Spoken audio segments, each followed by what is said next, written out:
Charlotte Flair has finally reacted to her moment with Tiffany Stratton, and it's not the reply anyone was expecting, so we'll see what's up there. We'll also check out what's new with Rhea Ripley, Ava, and more. Starting things off with everything related to Charlotte Flair. Charlotte Flair and Tiffany Stratton were the talk of the town all week long, following their very explosive in-ring interview segment.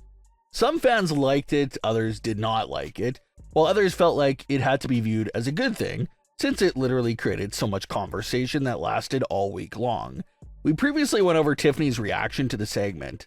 Tiffany made it clear that she was not going to allow Charlotte to do whatever she wants to do and just walk all over her. Well, now, we get Charlotte breaking her silence on the segment in a very sarcastic manner and unserious tone. Charlotte took to her social media platforms and had this to say about the Smackdown moment with Tiffany Stratton.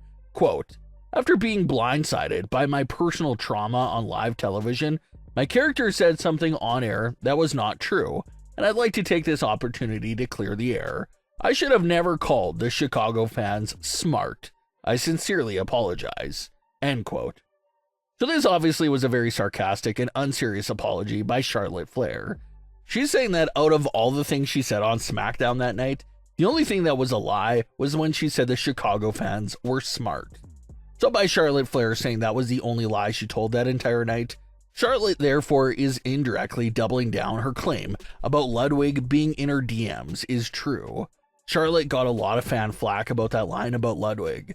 Even Ludwig himself made fun of the line several times throughout the week. But Charlotte Flair is not taking it back and quite literally doubling down on that Ludwig claim here with this apology.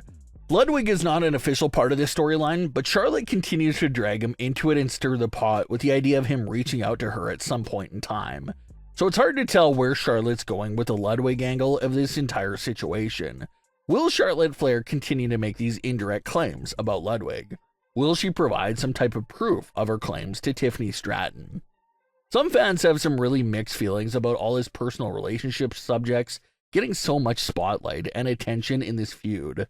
Some fans feel like the WrestleMania stage and the WWE women's title being on the line should be enough to build up a lot of interest. So not everyone is a fan of those personal cheap jabs that both women are taking, but Charlotte is continuing to indirectly keep her claims about Ludwig as being true. So we'll have to see if they do anything with that storyline, or if it's just Charlotte finding a way to keep people talking. NXT has been overtaken by the brand new four-man faction, Darkstate, over the last few weeks. The faction is getting a whole lot of comparisons to many factions of years past. The group recently talked about their issues involving waiting around and never being given any opportunities, so they decided to take matters into their own hands. That group objective and background does have a very similar sounding concept to WWE's Retribution faction from back during the Thunderdome days. Retribution members wanted to get their revenge on WWE for overlooking them and never giving them any opportunities. So Darkstate has nearly the same exact backstory here. Some fans are claiming that this group also gives off similar vibes to the Shield. So definitely not some bad comparisons at all. Sure, Retribution flamed out very hard towards the end of their run, but during the first few weeks on the scene, Retribution was very intriguing, and a very hot act that used to open and close out shows. And obviously, everyone knows how legendary the Shield is, so it's not bad at all that they're giving off those vibes to fans. But here's where the really fun theory comes into play. Some fans have noticed that NXT General Manager Ava has been acting a little strange when Darkstate is around. There was a moment a few weeks back where Ava is literally smiling and nearly laughing after Darkstate had made a scene and caused chaos, which definitely is not the normal reaction for a general manager that's dealing with their show being raided by a troublesome group of outsiders. So Ava's slight smile at Darkstate has fans exploring with theories and concepts of Ava's character potentially being the quiet leader of the group, the real shot caller from the shadows. Ava is the general manager of NXT. She has all the power for the brand, but is it possible that she quietly created Darkstate to be enforcers and to make sure she really maintains full control of certain areas of the show? It definitely seems like a realistic possibility. Ava may be a general manager right now, but we can't forget that one of her first roles on the brand was being a part of Joe Gacy's cult-like faction. So maybe there's a part of Ava's character that misses being a part of a chaotic and dark faction.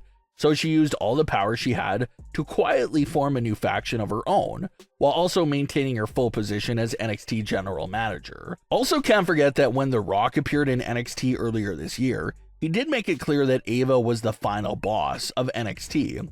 So if The Rock is putting together a little group on the main roster of individuals like John Cena, who sell their soul to him in exchange for career help, you gotta wonder if The Rock's daughter, Ava, could be running a very similar concept on NXT.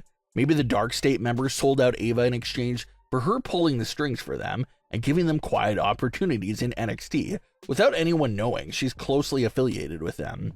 There's not a lot of evidence and proof at this moment of time to back up the theory of Ava quietly leading Darkstate, but it's a brand new theory that's a lot of fun to discuss. So we'll keep our eyes open to see if there's any more suspicious behavior between Ava and Darkstate going forward. Rhea Ripley just shared a pretty crazy story about her very early days of coming to WWE. Rhea revealed that she had first scored a tryout with WWE when they came over to Australia. WWE doesn't come to Australia that often, so it was an opportunity that Rhea knew she had to jump on as soon as possible. Rhea was there about to get a tryout underway, but when the individuals at the tryout learned that Rhea was just 17, they told her to go home and rejoin the tryouts when she was 21. Rhea did not lose any hope and said that's when she immediately went over to Japan to get more experience. WWE was so impressed with what they saw from Rhea Ripley that they actually reached out to her a year earlier than originally expected. WWE invited her out to the Australia tryouts when Rhea was 20 years old, and she was picked up and signed shortly after that, and it did not take long for Rhea to absolutely dominate every level of WWE. Her 20s were full of winning championship gold in NXT UK, NXT, and the main roster, not to mention she's also on a pretty long WrestleMania streak as well. Rhea Ripley has had a match on every single WrestleMania card dating back to WrestleMania 36 in 2020.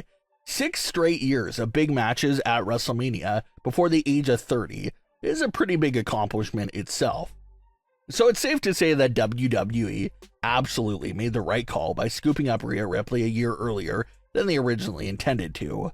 As far as things go with Rhea Ripley in current day, she's still right at the top of the Raw women's division and is involved in a program with Bianca Belair and Io Sky for the women's world title. Rhea feels like she was robbed of her title due to the distraction from Bianca Belair on the Raw after her Elimination Chamber. Rhea is not backing down when it comes to trying to get her title back at all. So we'll see how that journey continues to go for her. But what are your thoughts on today's stories? Leave your comments below. Don't forget to subscribe with all notifications on, and leave a like if you enjoyed. Thanks for watching, guys.